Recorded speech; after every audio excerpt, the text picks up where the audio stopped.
Hi, this is Eric Martin with Board Game Geek. I'm here with designer James Ernest from Cheap Ass Games. Hello. And we'll be talking about Pairs and Deadfall, which is a game that uses the same deck as Pairs. Indeed.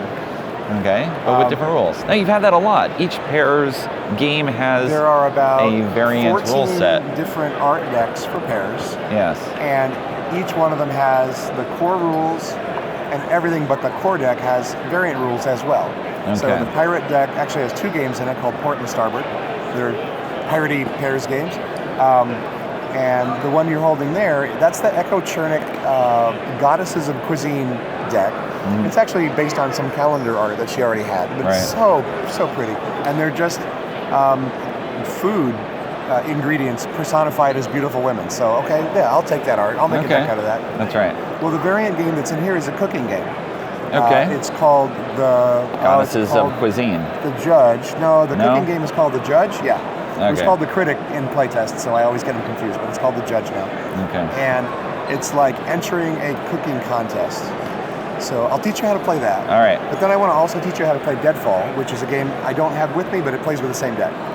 Okay. Plays with the same deck. It'll be sold separately, called Deadfall. Yeah, Deadfall's going to be in stores right now or next week, very, very close to now. It's got fantasy art by Bill McGuire, and it is a Pairs-based deck. It's the same deck, but it doesn't have the core rules in it, just the rules for Deadfall and all the variants, and we'll talk about that in a second.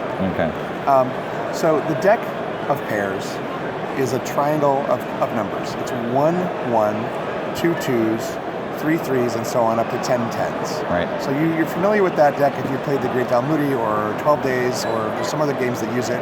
All the Pairs decks are the same in terms of contents. There's no special cards, there's no language on the cards, it's just those numbers. In the cooking game, which I keep forgetting the title of, in The Judge, you start with a hand of cards and you're going to make a recipe from those cards. Okay. And it's kind of pressing your luck because the Judge is 8 cards in the middle representing everything that he hates. If you cook with an ingredient that he doesn't like, you're out. All right. And the last survivor, and then there's 2 of us here, but you could play this with up to 6 people. I think up to 8 people. The last survivor wins the round and gets the points for the cards in his recipe. Okay. If you play a recipe with just a 1 in it, you know you're perfectly safe. But you're only going to get 1 point. Okay. If someone else survives with more points, then they're going to, of course, get more than you. But let's see. Let's make our recipe. You go first. Play an ingredient. Okay. And in the advanced rules, which we're going to use, you can actually have 2 of the same ingredient in your dish, and I'll show you how that works. All right. Go ahead. We don't have that. So you play totally safe, pretty safe. And that's completely safe. Oh, hey. Now I got the other one. All right, so back to you. So we both played a 2, which means the critic can't possibly have a 2. Okay. Because there's only 2 2s in the whole deck. All right. Let's step up a little more. You're going to cook with... Coffee. I'm going to cook with tea. And of course I'm cheating because I have the other 3 in my hand too, which is why I said we're going to play the duplicates rule. Go ahead. Do you want to add more to that recipe? You want to take a chance? Well, gee, you took a little more. Oh, for goodness sake! Oh, yeah. All right. Well, now let's. You can die and I can't. Let's play another one. All right. So we step up here. And of course, with more people, there's more safety in numbers. Sort of. Generally, possibly. As people play their recipes out, you're going to see which ranks are getting starved. Okay. Like, okay, if you play a 5, I feel pretty safe. I can play a 5. Okay. But by the same token, if a 5 kills you, it also kills me. Right. Maybe I don't do that, and maybe instead I do. You know what? I'm going to cook with meat. There's a certain point you just stop. I'll show you. Yeah, you can just say, okay, I've done enough. I'm done. Yeah. And once everyone passes, then we go to the judging round. Okay. So the judge says, you know what I really hate? I hate rice. Nobody cooks with rice. Okay, that's good. That's good. We've got rice I really in my hate hand. veggies. Did anybody cook with veggies? No. How about bread? Nope. All right. It's a very particular critic here, or judge. I don't like fruit. Nobody played a 6. There's the veggies. All right, veggies. Clear. There's the rice. Oh, we need some meat here. There's the fruit. Oh, dear. Oh, there's the meat. Oh, the meat takes you out. Meat killed me on the last card. So I got knocked out. If I hadn't got knocked out, we would have both got full points for our recipe. Right. And I had more points than 16, yeah. Right? But you get all of these and I get nothing for the round. And we played I think 2 players played at 50 points. Okay. And that's the structure of that game. It uses a little bit of that Pairs, original Pairs mechanic where it's impossible to pair a 1, it's really easy to pair a 10, so it's really risky to play a 10. Right. But the payoff. All right, I'm going to show you Deadfall. Okay. Deadfall's a bluffing game. The Deadfall artwork is fantasy artwork. It's creatures like, goblins, and there's a dragon on the one, and there's angels on the three. Oh no, they're not angels, they're knights. But anyway, they're all these magic cards basically on all the cards, but still just the numbers 1 through 10. So you can play Deadfall with any pairs deck. Okay. It is a little tiny bit like Liar's Dice, in that we're trying to figure out what everybody has. You know part of it, but you don't know all of it. And we can play with 2 players. Okay. We would need poker chips. We just make an ante of 1 chip, and that's the pot. And there's also a penalty at the end for the size of card that gets called, and we'll see that as we go. Okay. But you're going to start.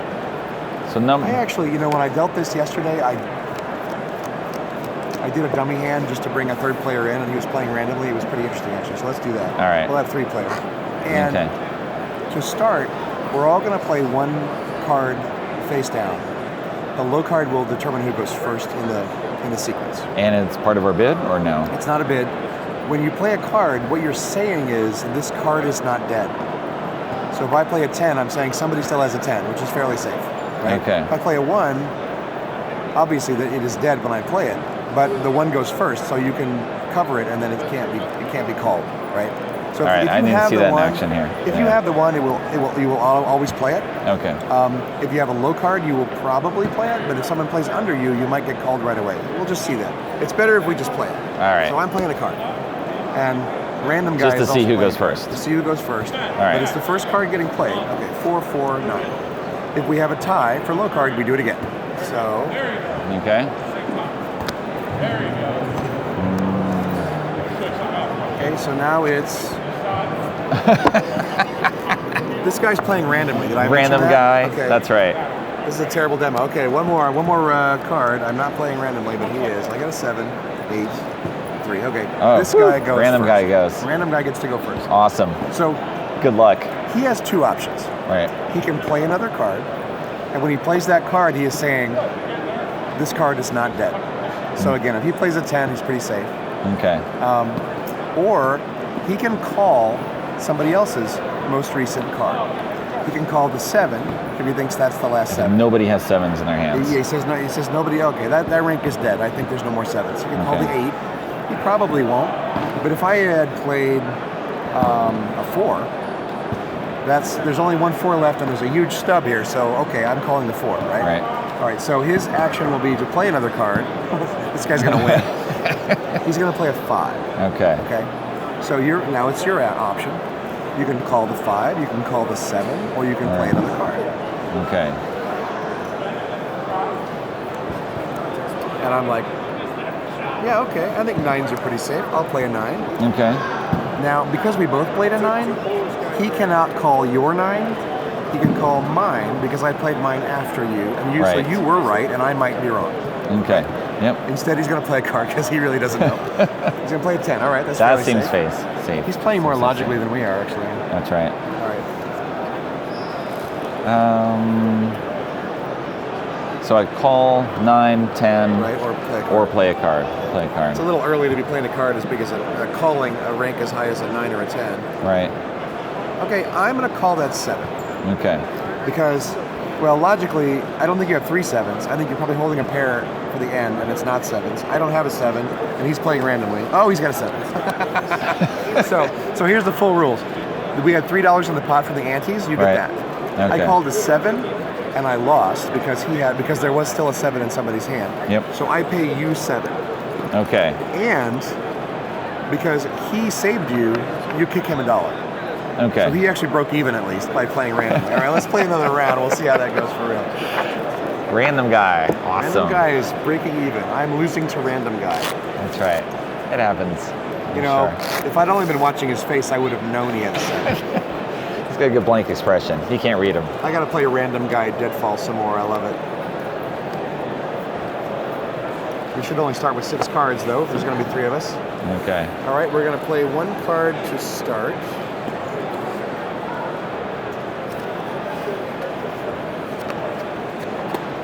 We both played 8s. All Random right. guy goes first. He does not call the 8. He plays another 6. All right. Random guy. Random guy's Random demo killing it guy. here. Okay, I'm gonna stick with the 8s. Random guy says 7. All right. Seems doing pretty reasonable. It's interesting.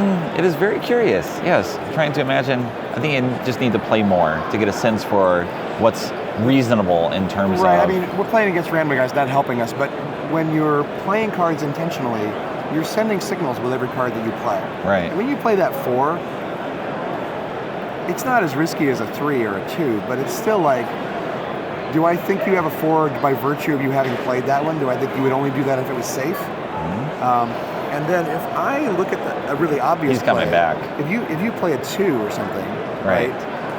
If I must certainly have a 2. Well, but don't if I? I don't call that 2, it's either because I think you have one or because I'm looking at one. Right. So he's got even more information after I decline to call you.